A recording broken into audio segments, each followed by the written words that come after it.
Imam Ali Zainal Abidin dilahirkan di kota Madinah tahun 33 atau 38 Hijriah. Beliau anak dari Husain bin Ali dan cicit dari Nabi Muhammad. Nama ibunya adalah Ghazalah yang berasal dari kota Sanat atau Sajistan.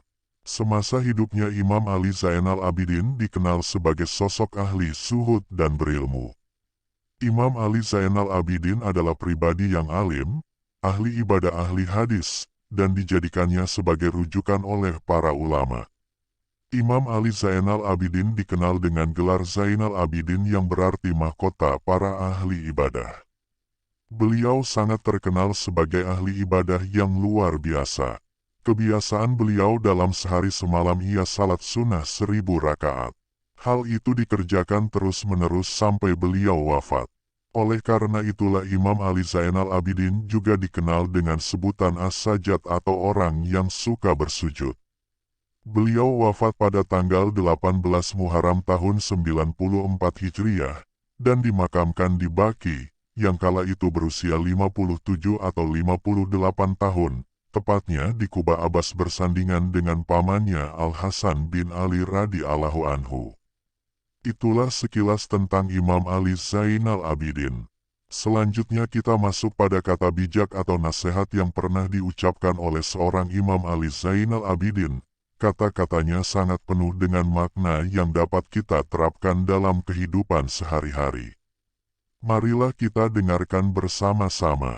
Selamat mendengarkan.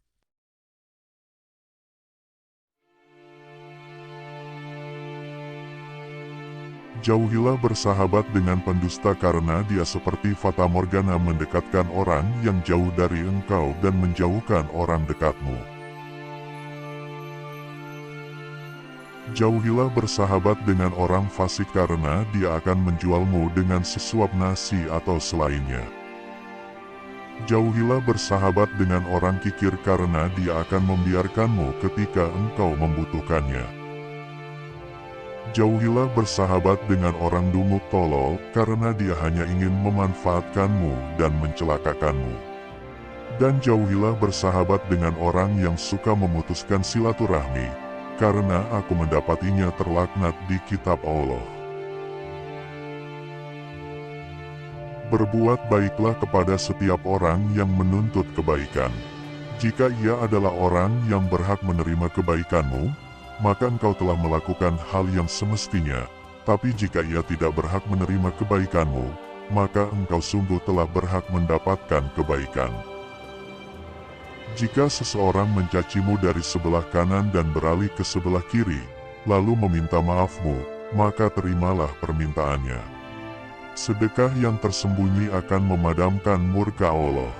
Sedekah yang diberikan dalam kegelapan malam akan memadamkan amarah Allah. Abu Naim menulis, ketika pengemis sering datang kepadanya, beliau berkata, "Selamat datang orang yang bersedia membawa bekal saya ke akhirat." Janganlah kau melanggar hak atau menghalangi terlaksananya keadilan. Menolak kemudaratan harus didahulukan atas mendapatkan maslahat atau manfaat. Orang yang tidak memerintah terhadap kebaikan dan mencegah kemungkaran adalah seperti orang yang mencampakkan kitabullah di belakang punggungnya.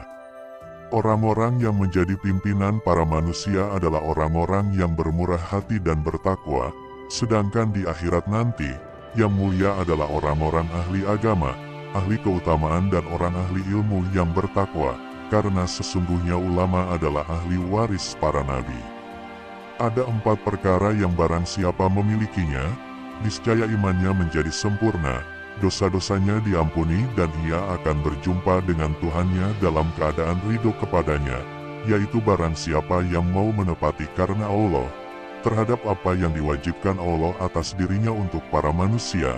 Lisannya selalu berkata jujur kepada para manusia dan ia bersikap malu terhadap segala perbuatan jelek menurut pandangan Allah dan para manusia, serta ia selalu berbudi pekerti yang baik kepada para keluarganya. Amal yang paling utama di sisi Allah adalah sesuatu yang dilakukan menurut sunnah Rasulullah. Janganlah kamu merasa tidak suka berteman dengan seseorang, Meskipun kamu telah mengira bahwa orang ini tidak akan bermanfaat bagi dirimu, karena sesungguhnya kamu tidak tahu kapan kamu akan membutuhkan temanmu itu. Orang yang berhati hasut, dengki, tidak akan meraih kemuliaan, dan orang yang suka dendam akan mati merana. Sejelek-jeleknya saudara adalah yang selalu memperhatikan dirimu ketika kamu kaya dan ia menjauhi kamu ketika kamu dalam keadaan melarat.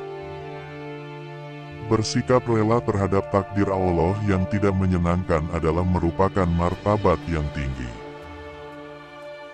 Sesungguhnya Allah menyukai seseorang yang telah berbuat dosa, lalu bertobat. Betapa banyak manusia yang telah ditipu oleh dunia dari mereka yang justru mendiaminya, dan betapa banyak manusia yang telah dibanting oleh dunia dari mereka yang justru menempatinya. Lalu dunia itu tidak mau mengangkatnya lagi dari keterpelesetannya, tidak menyelamatkannya dari kebinasaannya, tidak menyembuhkan dari kepedihannya, tidak membebaskannya dari penyakitnya, dan tidak melepaskannya dari penderitaannya. Sekian dulu sahabat bijak semua, kutipan kata-kata bijak terbaiknya dari salah seorang tokoh dunia. Ketemu lagi pada video kami selanjutnya, dengan kata-kata bijak yang makin buat kita bijak, terinspirasi, dan termotivasi dalam menjalankan kehidupan kita sehari-hari. Jika ada saran video kata-kata bijak tokoh lainnya, silahkan tinggalkan di kolom komentar. Manusia bersifat khilaf, benar di Allah tersimpannya. Selalu bijak, selalu bersemangat, selalu berbahagia. Terima kasih. Wassalamualaikum warahmatullahi wabarakatuh.